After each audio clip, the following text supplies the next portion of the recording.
Hey guys, it's your girl Carly, and I'm thrilled to welcome Dr. Shelby Stokes. Before getting into any further ado, I would love to introduce you and explain who you are. A former athlete, accomplished chiropractor, and the mystery woman everyone wonders who she is, my wife. I'm thrilled to have you here for season 1 of KOKO's World, and I just would love to welcome you. So how are you today? I'm great, and I just wanted to say thank you for having me on and having me here for this amazing new adventure that you started off on. Well, I'm always a part of all the adventures, and you're always a part of just tagging along. So I really appreciate it. For sure, for sure. So let's jump right on in. What would you like to share? Where are you from? Oh, where am I from? So originally I'm from Orlando, Florida, and I spent part of my childhood there and then moved to East Tennessee, very rural area. And I guess that's where I got this awesome country accent that I can't seem to shake. Then after that, I graduated high school and went off to college. So, yeah. And that's where you met my crazy ass. Yes, that is where I met your crazy self, was in college, where I played ball and she was the cheerleader. Mm-hmm. What was your first impression of me? Ooh, first impression. I was excited when I first met you. You had a really upbeat energy, and it was super inviting. It was just something that I really wanted to be around. So I was instantly attracted to you. Maybe not in all the ways, I guess I should say. But from an energy standpoint, for sure, was definitely wow, this is bright and sunny and full of energy, and I definitely want to be around this person. So, has it changed in the 9 years? No, it hasn't at all.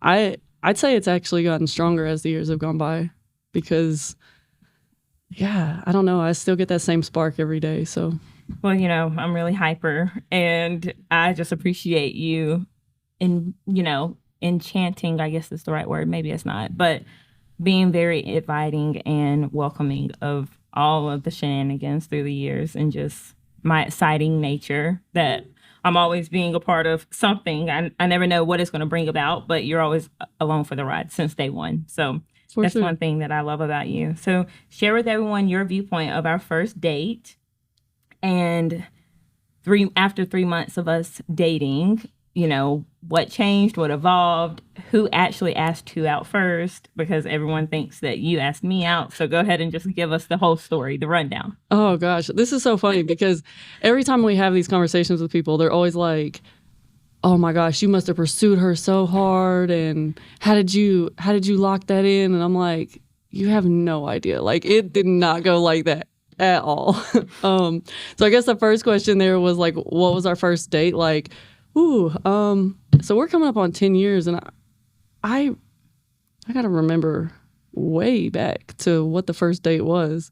You need a reminder. I can remind you. Yeah. We went to the movies, and we all packed into your car, all of your teammates and my roommate. Oh yeah, that is right. So it was a movie. It was. That's what I was trying to remember. I was like, I think it was the movies, but I have no idea what we watched. But first date was definitely very interesting, because leading up to this first date, oh my gosh, girl, you were giving me some major mixed signals. I know. I gave you the wrong number. What else did I do? Oh, I just automatically was like, you want to be friends, but I'm straight. Who says that? What the hell was I thinking? I don't know. So to take it back, no, I did not pursue her super heavy. So you know this. Everybody thinks it. I did not pursue you super heavy. You know. It was actually, I gave her a random hug in the cafeteria one day with some friends. Just kind of being goofy. It was kind of a little bit of a bet with my friends. I said I wasn't going to bring it up, but okay, since we're here, I was a bet. I was. Oh my gosh. So I will never live this down. It wasn't some bet, it was not Las Vegas, but my friends did not think I could pull somebody as amazing as Carly. And when I seen the opportunity, I took it. So literally just stood up at the cafeteria table when she was getting ready to leave in front of all my friends and was like, oh, you're not gonna give me a hug like to leave? But didn't realize what that single hug was gonna do. And here we are 10 years later. So it was really interesting for sure. But then right after that, I was like, you know what? Why don't we just hang out, like go to a party? We can be some cool friends, whatever. Strictly platonic. It wasn't anything like that. And then when I did invite her, she gave me the wrong number. Like literally, like what was up with that? Like It was a typo, guys. My last digit in my number is a 2, and I accidentally typed 3. Yeah. But I stayed up all night waiting for you to text me. Yeah, there was no text message. No. When you text a random person. Yeah, I seen her driving across campus in her car, and I literally like threw my hands up, and I was like, "What the heck? Like, you just ghost me like that? Like, you give me this hug, and you say you want to hang out and do all these things, and then you just like ghost me." So I was like, maybe my friends were right. Maybe I can't pull this. Yeah. So I guess it didn't go quite like I had. I guess I got to start over. I got to figure out where I was at in the conversation first off. You want to give me a little help there? Yes. So I gave you the wrong number, 2 digits. It was the letter 2 or number 2 versus 3.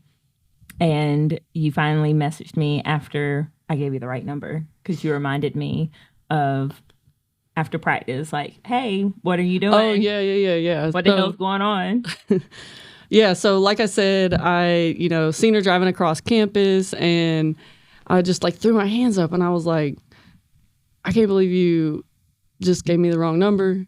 And at that point I was like, okay, well, I don't know what is going on. But then after we did have the right number, she's hit me up all the time, and I was like, okay, I thought this girl just wanted to be friends, because that was one of the things she immediately texted me. And then it was, oh, you guys, I'm not gay. Y'all know that, right? I'm straight. And I was like, it's cool. Like, we could be friends. Like, I was confused. Okay, I was confused. I liked you, but I didn't really understand the world. So I was like, hey, I'm going to just sit this out here, let her know that there's no opportunity, but low key, I wanted the opportunity. I just didn't know how to go about it. Yeah, and I was definitely not into that whole turning straight girls out memo. We were not doing that. So was not about that life. But either way, through the mixed signals for probably about 3 months, 2 to 3 months, it finally started to iron out. And after a few hangout sessions, it was like, wow, this is a really, really special person. The goofiness definitely came through first, but after that, the energy was incredible. So 9 years later, who are we today compared to who we were 9 years ago? Wow. That's a hard question. It is tough, because a lot of times people will say like, oh my God, you guys must have changed so much over 9 years. But I think about this a lot, and I'm like, I really don't think we have. I definitely think we've matured, but I really feel like the foundation that we started with, I feel like that's exactly the way we are now, like 9 years later. You're still goofy as ever and still have that same like beautiful energy, and everything that you were then, you are now, just more mature. If that makes sense. So at least from my standpoint, like when I look at you, that's what I see. But like for our relationship, I would definitely say it's the same exact way. Like we still have the same goofiness and playfulness and all of that fun, but we're just more mature now. Would you say that is what has helped our relationship evolve over time? Because so many people always say like, how do you still love each other the same, with it being so long? Do you feel that it's just because we have grown and matured as individuals, but our core self has stayed the same, and that has helped us evolve? Yeah, I definitely would say so. I think that, another thing that I hear from people all the time too, when they give like relationship advice and things like that, they're like, you can't live in the past, which I think it's true to a degree. I think you can't live solely in the past, but it is very important to keep that history and that past right there for you to look at. So you can see like, okay, what has been good, what has been a struggle, what has been not so great, and really just capitalize on those things as the years go by. And I think we've done a really great job of that as the years have gone on, because we really have held on to those beautiful things that we started off originally and that we fell in love with the most within our relationship, and carried them further and further. And then, you know, I don't know how much you want to put on the podcast, but then taking those things that like we struggled with and like that were not so great things, and then figured out, okay, do we need to talk to somebody, talk to a therapist about these things? Do we need, you know, how do we want to go about this? How do we want to grow in this relationship as people and individuals, and then as a couple? So yeah, I would say that we have changed, but maybe just matured. That's awesome. So talking back to Tennessee and Orlando, your childhood, I know we could talk about ourselves all day long, but I really want the listeners to and the viewers to know who you are, because everyone thinks that you're a mystery person. So with you being from Orlando, but finishing half of your childhood in Tennessee, how was that experience like? It was definitely, it was different. As most people know, Orlando is big city, and where I grew up in East Tennessee, Greenville, Tennessee, not many people even know where that is. So just to give a little bit of perspective, I guess, or like location, it's just east of Gatlinburg area. And so definitely very different life. But when I moved to Tennessee, I had to figure out what I wanted to do. Like, I had to do something, because if you're from the country, you know it can get boring, or people can find things for you to do. And most of the time that entails like working of some sort. Like, so being in the country, it was, there was a lot of work to do, being on, I believe, a total of 33 acres that my family moved us to from, I think, maybe like an acre lot in Florida. So really figuring out, I didn't have neighbors. I went from having like kids down the street to being in the country. So that's where I honestly fell in love with sports. Sports is a really, really big thing in East Tennessee, and especially for women's basketball. Because that was in the Pat Summitt, Lady Vols. Man, I want to almost call it a kingdom era, because it was crazy at that time. But I fell in love with the sport then, and it literally became my heart and soul and everything about me as a person from 7 years old to, I don't even remember how old I was when I finished. I was 20. Who you are today? 4, something like that. You finished last year when you tore your ACL again. I love that you still count it. That's so funny. So with that being said, with your transition of playing sports and transitioning over to your professional life, what was that like from, you know, deciding to fully give up? Because, I mean, you went overseas and played in Luxembourg. So when you kind of came to that revolution of like, my athletic days are coming to an end and I should do something with my life, how was that decision made to become the chiropractor you are today? Yeah. Well, one, it was really tough, and that's something I'll dive into a little bit more here in a minute.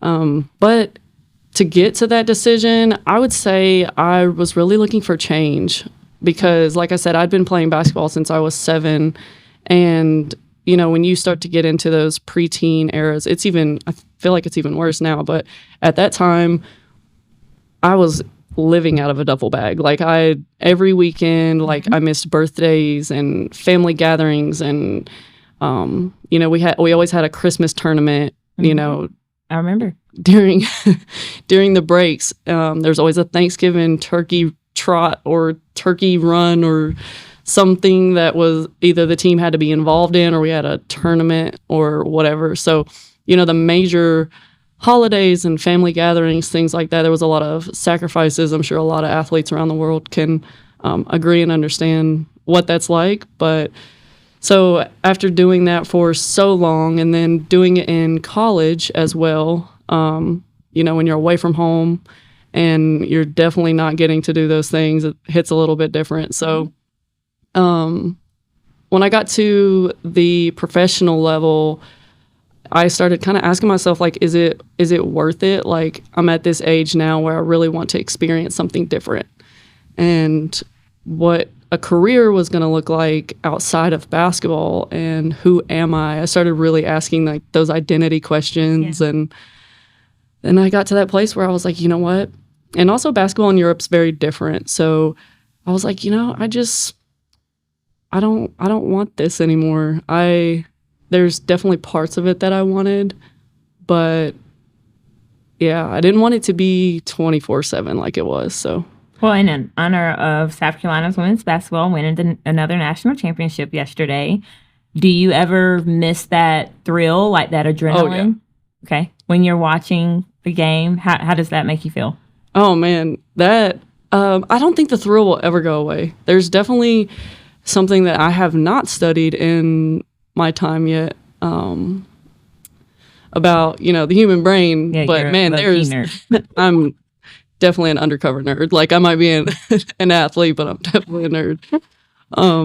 But yeah, like there's something there that's like almost like addiction. I feel like that you're just like, oh my gosh, that thrill is just, it's exciting. And I don't think that'll ever go away, honestly. Have you found anything that helps you fulfill that void?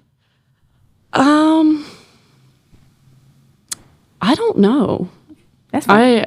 It's been a journey, and that's what I said I was going to touch on a little bit, was after, when you decide to hang it up or, untie the shoes or whatever, like, it is such a journey of figuring out what all basketball and being a part of a team actually impacted, and then figuring out how to kind of fill those cups, because there's like so many cups. Like, just to touch on a few, it's like just the team camaraderie. You have that tribalism, that togetherness of who you are with society. Mm-hmm. And then you have like kind of being the center of attention. Like, mm-hmm. a lot of people don't want to talk about that, but athletes really are the center of attention. And then you go to like everyday life and people are like, who are you? Like, we don't care who you are. Like,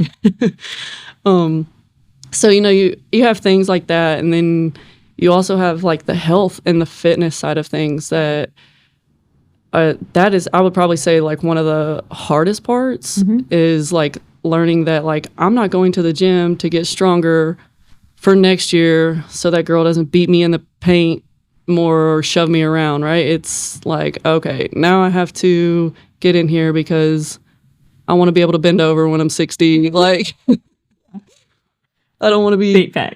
I mean, I can't speak much for the knees thing because, Lord, these knees definitely need some WD-40. But yeah, I don't know. It's definitely different.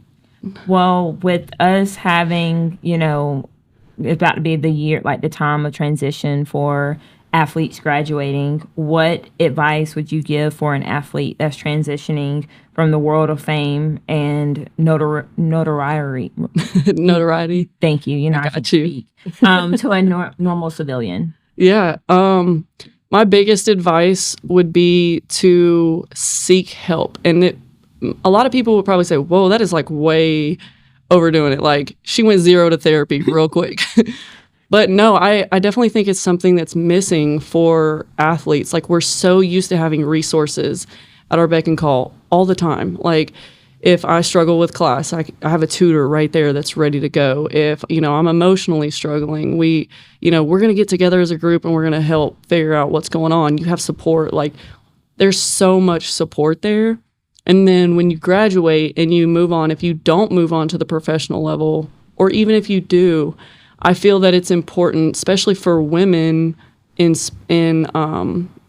can only speak to basketball. I'm not familiar with other sports, but transitioning even to the professional level in women, there's not support there. Like, right. You just figure it out. Like, you're tossed out into life as a lot of other people are, but it's different. And I think it's important to kind of figure out where you're at, mm-hmm.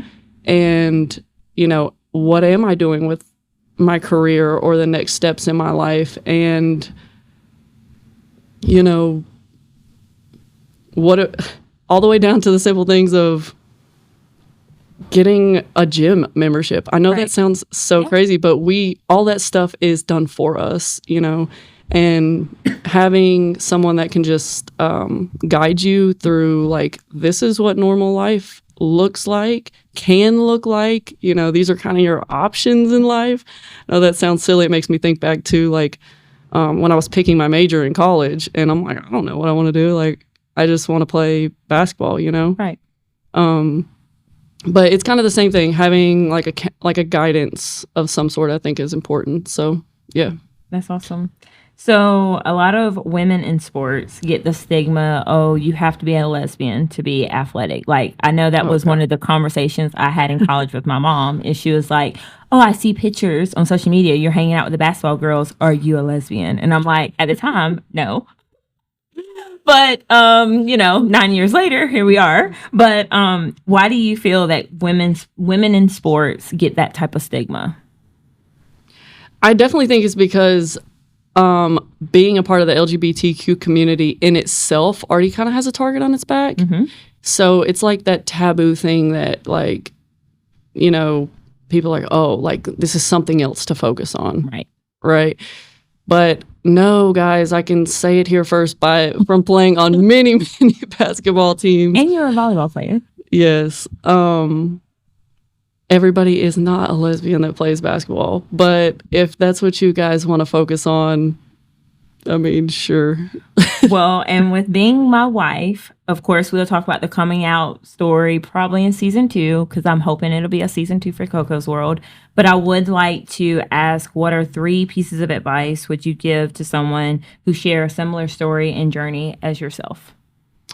Ooh, 3 pieces of advice from, like, a basketball standpoint? Yeah, or just your life. Just in general. Just in general. Wow, that's 3 pieces of advice. First one, I would say, never be afraid to find help. Mm-hmm. And no matter what it is, I think it's very valuable to have the resources that we have today in 2024. I think it's really important. So whether it be for mental health, just a conversation, no matter what it is, definitely reach out for whatever it is. And there's nothing that you need as a person that is, like, stupid or invalid, because, you know, everybody needs to fill their cups. So whichever one of those needs to be filled, you know, go with it. Yep. And figure out what you need.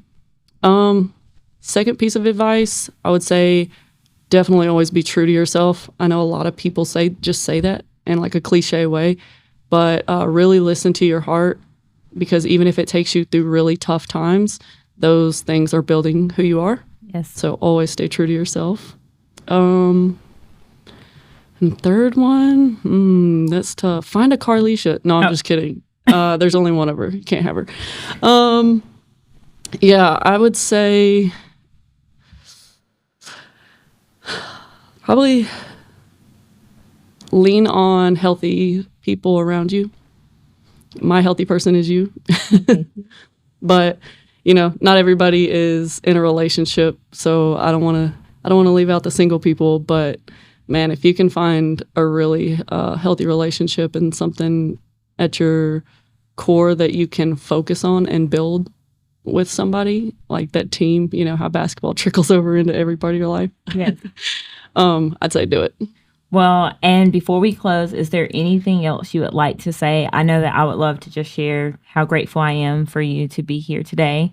And I want to give you the opportunity before closing out to shout anyone out, or just to share any last few thoughts that you may have.